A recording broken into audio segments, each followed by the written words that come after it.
Hi everyone, welcome back to the channel. Steven here from the Epicurean Gentleman. Today we're going to be talking about the Osmo 5 Action Pro.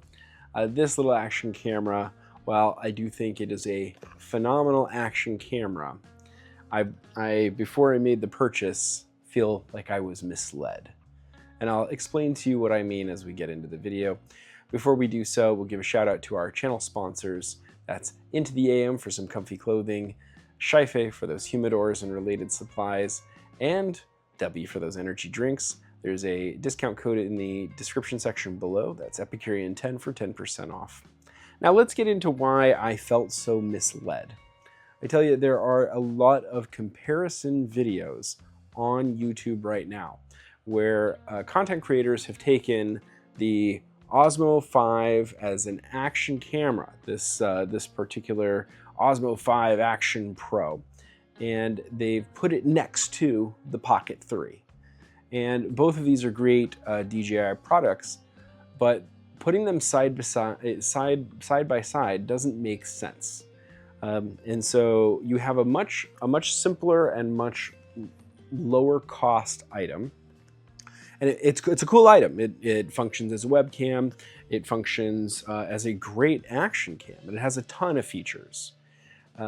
But I think those who are touting it as an option for people who do vlog style videos, I really don't think it's a great option.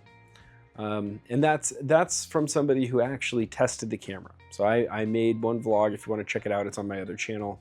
For those of you who don't know, I have another channel called Epicurean Smokes, and I recently reviewed just this month the Especial d'Orsay, which is a very nice Cuban cigar, and did that video with this particular action cam.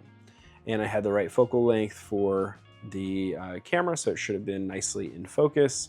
And I think the biggest thing that gets missed on this type of video production is that the action cams, not all of them come with an autofocus.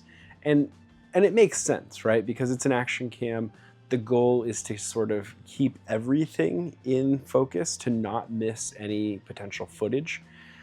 However, for the type of videos that I'm doing, where I need the camera to focus on me and then come back out to an object and then come back to me, this is not going to do, okay?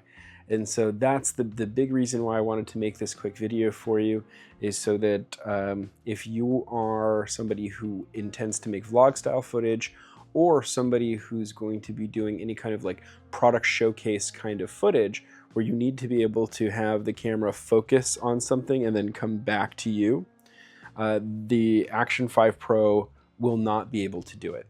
And so it is a set focal length. It doesn't have any autofocus function at all. And so even if you are kind of at this 34, 35 centimeter distance, which is that focal length for this lens, to have it totally in focus, it still doesn't work perfectly well, because it's trying to keep everything in focus. Again, that makes sense for the type of camera it is, but for somebody who is kind of new in the world of purchasing cameras, because I'm somebody who has long used either webcams or cell phones like an iPhone to record my footage, as I am today, it's not something I inherently would have known. And a camera that is just so packed full of features, you wouldn't inherently assume that it doesn't do autofocus. So now you know. If all of these other comparison videos didn't make that clear enough for you, I hope this one does. As always, I appreciate you for tuning into these videos. Please don't forget to like, comment, share, and subscribe. Check us out on Instagram and Patreon as well. Links are in the description below. Thanks again. Bye.